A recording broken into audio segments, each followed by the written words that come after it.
Hey, afternoon. Ready for football here? Yeah, we definitely are. It's great to be preparing for a game now, really being a game week. We're all excited for that. The staff, the players. We've had a long preseason, and it's time to focus on the game that's upcoming. So, looking forward to the preparations on that. TCU.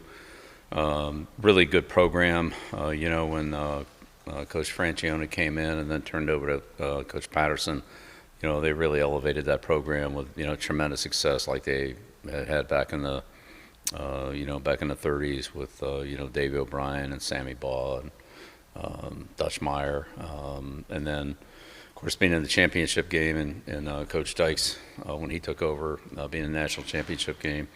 It's really a strong program. It's had a lot of success in the last 2 decades, and they're impressive to watch. We saw last year, really an explosive offensive team, a defensive team that's very tough and aggressive. Some good players on both sides of the ball, and a very competitive kicking game group as well. So this will be one of the better special teams units that we'll see during the year, especially from a coverage standpoint. So, a lot to work on, a lot to get ready for, but excited for the process to start, and we'll just take it day by day here. But definitely looking forward to getting out there on the field and working against ourselves, but really starting to prepare to work against another opponent, which. This will be the first major time we've really done that this year.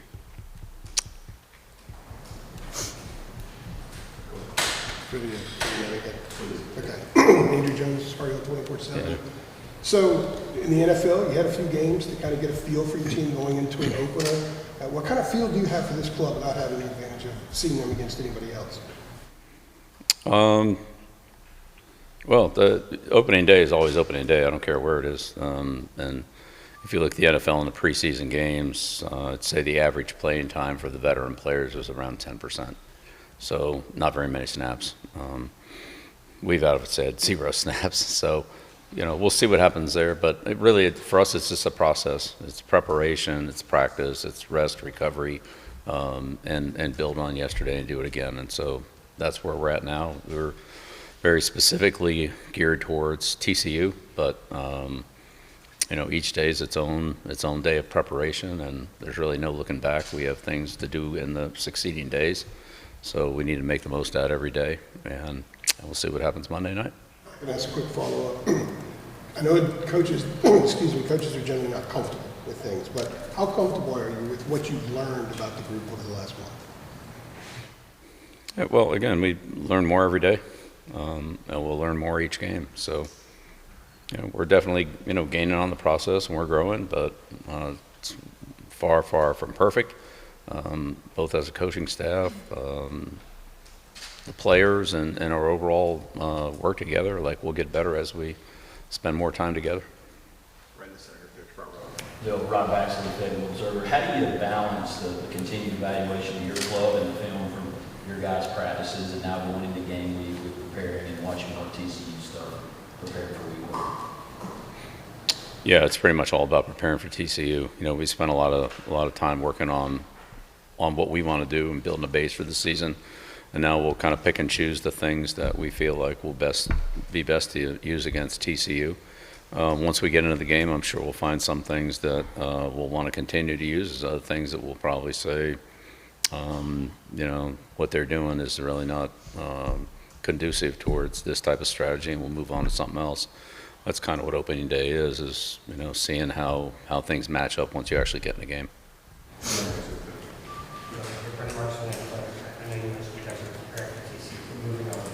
there still room to sort of oscillate and evaluate guys, or do you feel pretty comfortable with who you have set in various roles?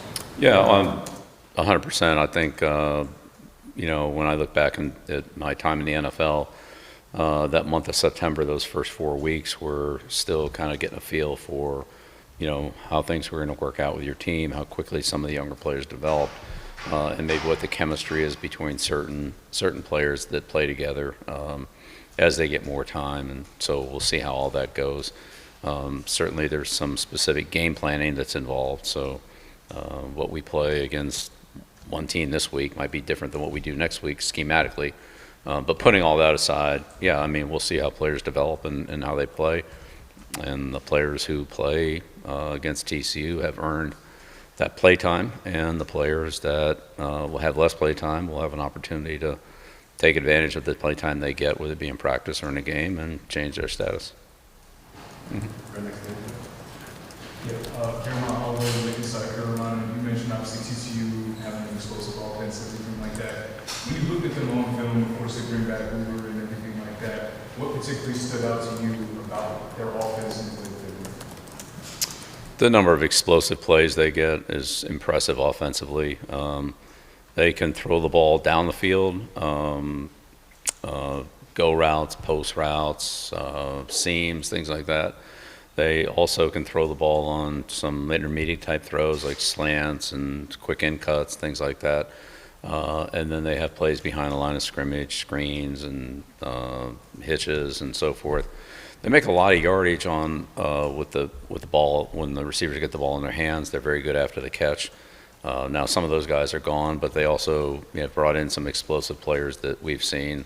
So we'll see how that goes. But it's a good catch and run team. If you let them throw it in front, you've got to do a good job of tackling, and they do a good job throwing the ball over the top, and they also have a good intermediate game. So they really make you defend, all the blades of grass on the field, the sideline to sideline, from the line of scrimmage to 50 yards down the field. So you've got a lot to defend, and they do a good job of attacking all of it. And where you're light, that's where they want to throw, and where you're heavy, they go somewhere else. So they're a tough offense to match up against. Coach Pryles, Coach Dykes do a good job of putting stress on the defense, and this is one of those games where defensively, like, everybody will have to really do a good job with their responsibility. You can't cover a receiver and stop the run. You can't cover a short zone and still cover the middle zone. Like, you've got to do your job, and everybody else has to do theirs, and we have to play good team defense, and we have to tackle well. Adam Smith in South Carolina, Will. With Gio Lopez, you guys have had him now, I guess, for 3 months. And the process of getting him up to speed with the playbook, running the offense, just how would you evaluate how that has gone from, I guess, August 2nd when you got on the field for the first time till now? And do you feel comfortable with him, in the whole playbook, I guess? Well, we don't really have a whole playbook. I mean, we do, but we don't, because we wouldn't do everything against everybody. We have certain things that we do against certain teams and the way they play, and maybe not so much on something else. So we would fine-tune that based on the game. But yeah, Gio's made a ton of progress. We've evaluated things through training camp, and as now we get ready for TCU, he'll be our starting quarterback. So we'll give him the majority of the reps in practice, and make sure that we get him, as much preparation as possible. But everybody needs to be ready to go. But I feel very comfortable with him and what he's doing. But he'll get better as we go forward, because we just will. We have a lot of practices in front of us and a lot of games in front of us, and we'll all learn a lot from those. So, I think he's ready, but I think he'll be, like everybody, more ready as we go forward. On the right here, second row. Hi, Shelby Swanson with the Raleigh News and Observer. In speaking to some folks with the Rams Club, they say that you've been very involved with some, fundraising events they've had over the summer across the country. I know even in Nantucket. What have those conversations with fans as part of those visits been like? And are there any conversations that stick out to you, especially being somebody that appreciates the history of UNC football as much as you do? Well, you kind of got me off guard. I thought I was going to get TCU questions. But no, it's fine. So I've done most of those with Michael, but not all. But those have been, honestly, they've all been great experiences. Connecting with mostly UNC alumni, but not exclusively. There are a lot of other UNC football and UNC backers at various events that we've connected with, and the support's been tremendous. They've been very supportive, encouraging, and in a lot of cases want to become more involved in the program, more supportive in the program. They've asked questions about what we're doing. Certainly there's a new landscape in college football that we've talked about with general manager, head coach kind of model. So I've got a lot of questions about that. A lot of questions about NIL and how that's going to work and so forth. Not that we've been able to answer all those questions because there's still some unknowns here, particularly up until June or whatever it was when the judge handed down the final paperwork on it. But a lot of general questions like that, and I'd say Michael and I have talked a lot about bringing the tradition back to North Carolina and doing some things that historically were very important in the school's football history that we want to recognize and highlight. So Nantucket, New York a couple times, Chicago, Atlanta, Charlotte, Raleigh. So yeah, we've kind of and then a few other one-offs besides those. So, but it's been great. Really, every one of them has been a good experience to meet new people, and see and hear about their involvement and their questions. And a couple here in Chapel Hill too. So, and we'll have several more as we have home games here, but also travel to places like Cal and on the West Coast, things like that, where we can connect with some of the people that haven't weren't in those areas. Been good. You've had 8 months now to work with Freddie Cushings here in Chapel Hill.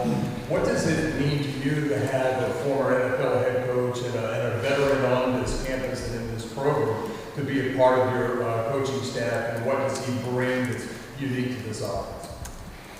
Well, yeah, I mean, I feel very fortunate to have the staff that we have. We have a really a good staff. They're very experienced, both in college and from professional football. So it's kind of a good mix there. Freddie's had some of both, as you've mentioned. Some of us have been more on the pro side, some on more college side, and some have that, that kind of mix like like Freddie does. But yeah, he's got a lot of experience and has coached a lot of good players. He's he brings a toughness to the offense, and so I think that's a good thing. And he and Coach Friend played together at Alabama, so there's a great relationship between the offensive line and the coordinator. So that's always an important part of the offense, to have that mesh like we had at New England with Josh McDaniels and Dante Scarnecchia, and that's an important dynamic offensively. So. Freddie's been great to work with, and I've really enjoyed being with him. But also, his expertise from the things that he's brought from Cleveland, or previously that from when he was at Arizona with the Cardinals for a decade, plus some of the experiences in college, whether it be at South Carolina or here in the last couple of years, especially here because he is familiar with the program and some of the things that have happened here the last couple of years that help us either move faster or move slower with some of the things that we're trying to do. Thank you. We'll go 2 in the back and then finish up in front of that. Yeah, Brian Murphy with WRL. Coach, how much impact have you had on, or decisions have you made about the game day atmosphere? What happens inside the stadium? What happens in the pregame? Any of that stuff? Are you involved at all in what you want to see happening around this game? I want to see us score points and turn the ball over, and block kicks, and so we'll see if we can get that into the game day manual. I've been made aware of some of the things that are going on here. I mean, that's really not my field of expertise, but we are involved with it, obviously to some degree with the team, coming out and where we are and what we do and so forth. So, but that's primarily been handled by Rick and Steve to a degree. I'm sure other people in their departments and so forth. So, but yeah, they've talked to us about, here's some of the things we do, and Michael and I have met with them, and kind of, for the most part, this is great. And then we, everybody's thrown out some suggestions. What about this? What about that? And we kind of kick those around. But I think that the plan that Rick has is very exciting.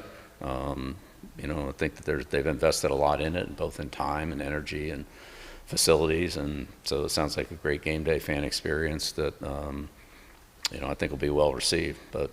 And hopefully we can put a good product on the field, and make it the nights and type of games that people want to come to the stadium to see. The team walk and all that stuff. Mm-hmm. Involved in that. Yeah, well, it'd be hard to do a team walk without the team. So yeah, we've been involved. Yeah, so we've talked about that and how all that's gonna, the timing on it and so forth. And yeah, so yeah, things that we're involved in like that. That's a good example. Things that we're involved in. Things that we're not involved in. The halftime show and other, things that go on outside the stadium. Don't really apply to us. That's not something that's central to what we're doing. But things around the start of the game or in game and so forth that are happening that affect us, then yeah, we've talked about those. Sure. Right next to him. Bill, I remember David Hale, ESPN. I remember at kickoff asking you how good of a feel you have for what you've got to work with, and you said not a whole lot at this point. How much more do you feel certainty about what you expect to see on the field on Monday today? Is there a chance you're surprised by a performance, good or bad, on Monday, or do you feel like you have a pretty good feel for what this team is? And sorry, a small side note to that, will you be announcing Gio as the official starting quarterback, or is that still up in the air? Yeah, I thought we just did it. All right. Sorry. Yeah. Okay. Yeah, I'd use variables line, but I won't do that.